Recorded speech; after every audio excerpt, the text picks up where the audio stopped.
పురాణాల ప్రకారం రావణుడు తన కుమారుడైన మేఘనాథుడు అనగా ఇంద్రజిత్తు జన్మించే సమయంలో ఒక అసాధారణమైన కోరికను కోరాడు. రావణుడు అప్పటికే నవగ్రహాలను తన ఆధీనంలో ఉంచుకున్నాడు. తన కుమారుడు అజేయుడు అమరజీవి కావాలని భావించి గ్రహాలన్నింటినీ జన్మకుండలిలో 11వ భావం అనగా లాభస్థానంలో ఉండాలని ఆదేశించాడు. జ్యోతిష్య శాస్త్ర ప్రకారం 11వ భావంలో ఏ గ్రహం ఉన్నా అది శుభ ఫలితాలనే ఇస్తుంది. కాబట్టి రావణుడు ఆ విధంగా గ్రహాలను నియంత్రించి ఇంద్రజిత్తు జన్మ కుండలి బలీయంగా చేయాలని భావించాడు.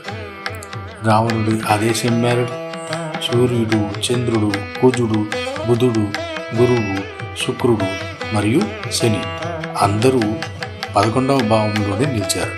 దీనివల్ల ఇంద్రజిత్తుకు అపారమైన శక్తి, శౌర్యము, మంత్రతంత్రాలపై పట్టు లభించాయి.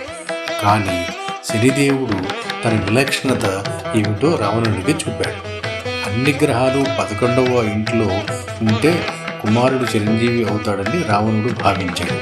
కానీ గ్రహాలన్నీ ఒకే చోట ఉండటం వల్ల కలిగే అతి శక్తిని గమనించిన శనిదేవుడు మేఘనాథుడు జన్మించే సమయమునకు సరిగ్గా ఆఖరి నిమిషంలో తన కాలుని 12వ భావం అంటే వ్యయస్థానంలోకి చాపాడని పురాణాలు చెప్తున్నాయి. 12వ భావం అంటే నష్టం, మరణం మరియు మోక్షం.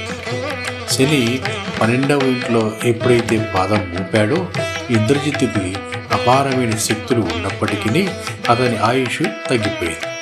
దీనివల్ల కోపోద్రిక్తుడైన రావణుడు శనిదేవుని కాలుని ఖండించాడని, అందుకే శనికి మందగమనుడు అనగా మెల్లగా నడిచేవాడు అని పేరు వచ్చింది. ఇంద్రజిత్తు జాతకంలో గ్రహాలన్నీ ఒకే చోట ఉండడం వల్ల ఆయనకు అజేయమైన శక్తి లభించింది. ఇంద్రుడిని సైతం ఓడించి ఇంద్రజిత్తు అని పేరు పొందడానికి ఈ గ్రహస్థితే కారణం. కానీ 12వ ఇంట శని ప్రభావం వల్ల లక్ష్మణుని చేతిలో మరణించాల్సి వచ్చింది.